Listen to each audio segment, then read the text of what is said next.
Welcome to Action Points!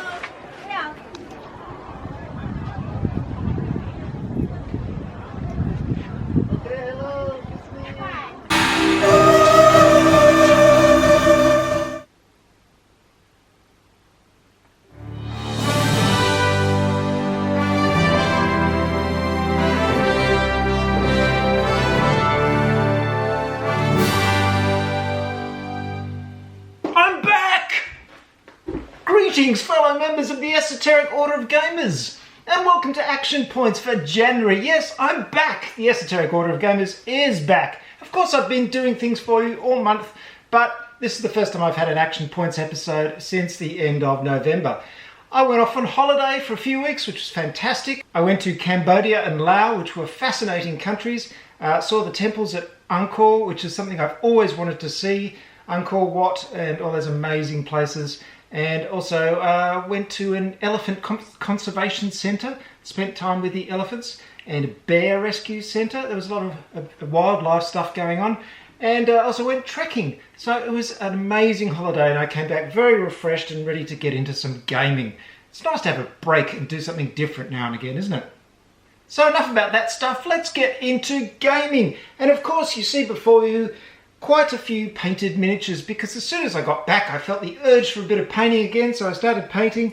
And you can see some of the stuff that I'd started just before I left, which I finished off, and some new things as well. Now just before I left I got Nemesis, of course the fantastic game from Awakened Realms. This has been really popular and has been going well, and I finally painted the whole core set for that. I finished off this queen figure and a couple of these breeders, or whatever they're called, horrible looking things. I was particularly pleased with the way this queen turned out, with this sort of jelly-like carapace thing over their head. Oh, it's disgusting. Fantastic game, Nemesis. Now, I should mention at this point that my old gaming buddy, Will, is going to be coming over in about a week and a half. So when he comes over, we're going to be filming some battle reports, and I'll make sure Nemesis is one of them, because I'd love to film a battle report for that game. So what else have we got here? Well, one of the amazing things that happened just as I got back is that I received in the mail this fantastic game called Sine Tempore. Oh look, my Latin is not very good. It means without time, and it's Sine Tempore? Sine Tempore or Sine Tempore? I don't know. Any Latin professors out there, please correct my spelling so I know how to, what to actually call this game. But this was given to me. Yes, it was a gift by the wonderful Petra Sorfa, who sent me this game and all the Kickstarter goals that came from the Kickstarter campaign. So I got heaps and heaps of miniatures. There was this big box and another box called the Black Hole. And of course I unboxed it for you here on the Esoteric Order of Gamers, so go check it out. Well, I've been busy painting away, and I've managed to paint the core set from that game, and ready to do some games of that. And hopefully, again, I'll do a battle report with Will, and we'll check out what it's like to play Sine Tempore, or Sine Tempore, or Sine Tempore. Also here, I've started trying to finish off the core set of Batman Gotham City Chronicles. Now actually, apart from Batman, I think I've actually painted the core sets of everything in my collection, which shocks even me. I can't believe it. I've been painting so much in the last few months, apart from my holiday, that I've actually painted all the core sets. So really, there's just expansion material to do. Of course, there's heaps and heaps of expansion material, which will keep me going forever. But it does feel like a little bit of a milestone. Anyway, back to Batman. I've done just some of these grunt figures. They're just sort of, policemen and SWAT teams and things like that, and some drones and some innocent bystanders. And they're really easy to paint. They don't take any time at all. I can probably do like at least 8 of them a night. Very quick. So I've done a whole chunk of those, and I'm well on the way to finishing the core set for Batman. While I was there, in between waiting for something to dry, I also churned out one figure for Wrath of Kings. I've got a whole lot of backlog of those, so I just do them now and again when I feel like it. And of course the other thing I got painted were the 3 bunkers for Dust, good old Dust Tactics, Dust Warfare, Dust Battlefield, whatever you want to call it, Dust 1947. I've actually filmed a video on those miniatures and what they look like, and also just on Dust in general, so check out that video if you haven't seen it already. So what about new games? Well, of course, as I said, Sine Tempore and Nemesis showed up. Another one that I got is this one by Simon, which is called Council of Four. Now, I decided to pick this up because it was on special and it looked really nice. It's got a lot of miniatures in it, but they're player piece type miniatures. I don't have to paint them. Yay! But it looks like a fast-playing, fun game. It gets very good reviews on Board Game Geek. And of course, I'll be doing a rule summary for this game very soon and telling you more about it. Another one I picked up was God of War, the card game, also by Simon. Been getting a few Simon games lately. This is a very attractive looking cooperative card game. I'm just doing a rule summary for it right now. And yeah, I'm looking forward to playing it. I haven't got it to the table yet. I haven't had a whole lot of time to actually get many games played, unfortunately, in between all this. But I did play some games of Abomination, the Heir of Frankenstein by Plaid Hat Games, which is a very fun worker placement resource collection type game. That's fantastic. And I did play one game of War of the Ring with my friend Dylan, and he beat me so badly, I'm embarrassed to even talk about it. It was just terrible. These things happen occasionally. You know, you have a game of War of the Ring and everything just doesn't go your way, and it was one of those times when I played this game. So hopefully I'll get a game in with Will, and maybe, you know, I can regain my honour with War of the Ring. Oh, and another thing I picked up was Hellboy, this expansion, the Wild Hunt expansion. So now I've got everything just about, except for a few special figures for Hellboy. Absolutely love this game. And I might point out that I met one of the designers of this game, James Hewitt, the other day on Twitter. Lovely bloke. In fact, he's so nice that he sent me a couple of old white dwarfs from his collection. And those white dwarfs are actually going to bring my collection up to being complete. So I'm quite excited about that. I will have, wait for it, 450 issues of White Dwarf, all the way from number 1 up to the one now. Just ignoring that funny little period in the middle where they had that Warhammer Visions magazine that was just photos in it. That doesn't count.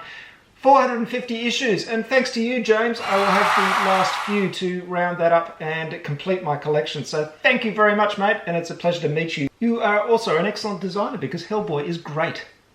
Okay, let's get on to Kickstarter games. Now, some of these Kickstarter games I actually had a hand in designing, which is very exciting. First thing I'm just going to mention is Atlantis Rising, which had a very successful Kickstarter campaign and is finally going into the hands of backers. And they've done a beautiful job at Elf Creek Games making this. I worked on it along with Vincent Dutray, who did the wonderful illustrations, and it was a real pleasure to work on. And apparently the end result is fantastic. I haven't got my copy yet. A friend of mine down the road has one. I haven't got one yet. So I know it's coming though. And I'm really looking forward to getting it so I can show it off to you here on the EIG.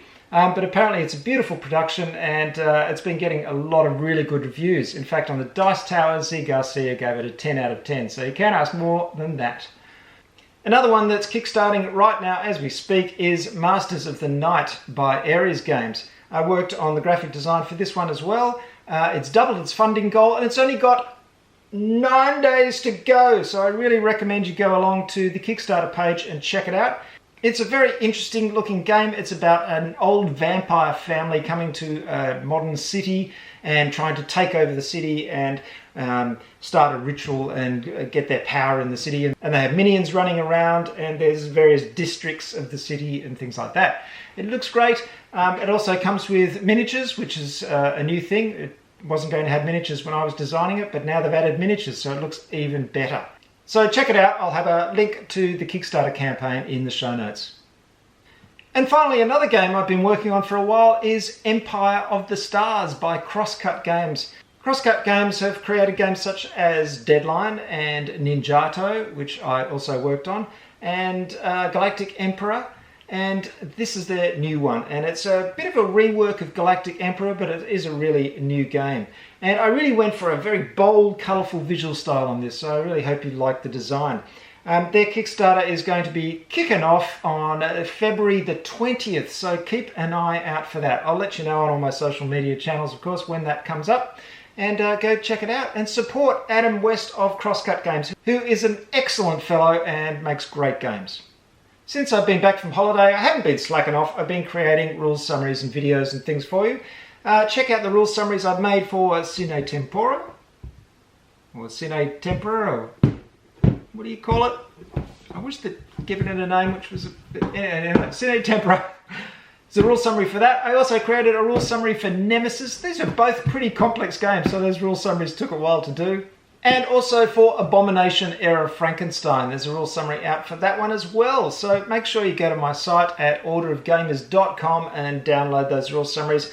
I guarantee it will make playing the games easier. And when you grab that game off the shelf and you think, let's have a game of this, it's much easier to look through a 2-page rule summary than it is going through a 32-page rule book. What rule summaries on the way, I hear you ask? Well, there's going to be one for Council of Four, there's going to be one for God of War, the card game, and I'm also working on one for Tainted Grail by Awaken Realms, and I'll be updating the Joan of Arc one by Mythic Games to the newest version of their rulebook.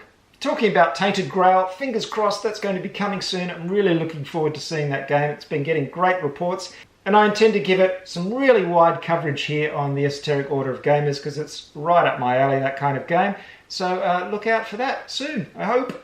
Now, as I mentioned before, Will is coming over in about a week and a half and we're going to be playing some games. And we're going to be filming them too. So if you have any requests for games that you'd love to see Will and I play, do put them in the comments below and I'll consider them. Of course, we can't play everything. I wish we could, but we have limited time. But I'm always interested to see what kind of games you'd like us to play. Well, folks, that's about it for this month's wrap-up. As for new games, I really don't have my eye on anything new just at the moment. I did buy a new game called War of Whispers that was, or A War of Whispers, that was reviewed by Shut Up and Sit Down and looked really, really good, so I immediately grabbed myself a copy. But there's nothing particularly new that I'm looking at. I'm just concentrating on all of these games at the moment. Also, I'm thinking this year I'm going to tone down the miniatures-based games just a little bit, try some different types of games. Come with me on a journey and see what kind of games we discover. They will, of course, be thematic and imaginative because I love those kind of games, but maybe we'll do a little bit less miniature painting and try some different styles. Now, if you enjoy stuff from the Esoteric Order of Gamers, if you appreciate my rules summaries, if you've ever used one of my rules summaries and you've thought, wow, this makes playing this game so much more fun and so much easier, please consider going along to my Patreon page and supporting me. Throw me a few bucks every month. It really, really helps, and it helps me get more stuff out to you. This month, I'd like to send my sincerest thank yous to new steward John Wellard and new knight Harvard Jonasson, and a lot of new adepts as well. I won't thank them all by name, but thank you very much those people who have signed up at adept level as well. And I can't tell you how much I appreciate that monetary support. Thank you very much. Don't forget, if you're interested in getting one of these lovely Esoteric Order of Gamers t-shirts, you can go to my website at orderofgamers.com. You can also grab yourself a nice mug as well and support the EOG that way. If you don't like Patreon and just want to give me a one-off donation, it's very much appreciated. There's a link to that on the website as well. And finally, I'd just like to mention one more thing. One of my drumming heroes, Neil Peart, died on the 7th of January, which was very upsetting. I've been a fan of Rush since I was a little kid, and I always admired his drumming skill and his imagination and his lyrics. And it was very sad to see him pass at such an early age. So here's to Neil, a man I highly respected. Rest in peace. That's it, folks. Have a fantastic month in gaming and stay tuned to the Esoteric Order of Gamers for lots of fantastic gaming stuff. See you next time.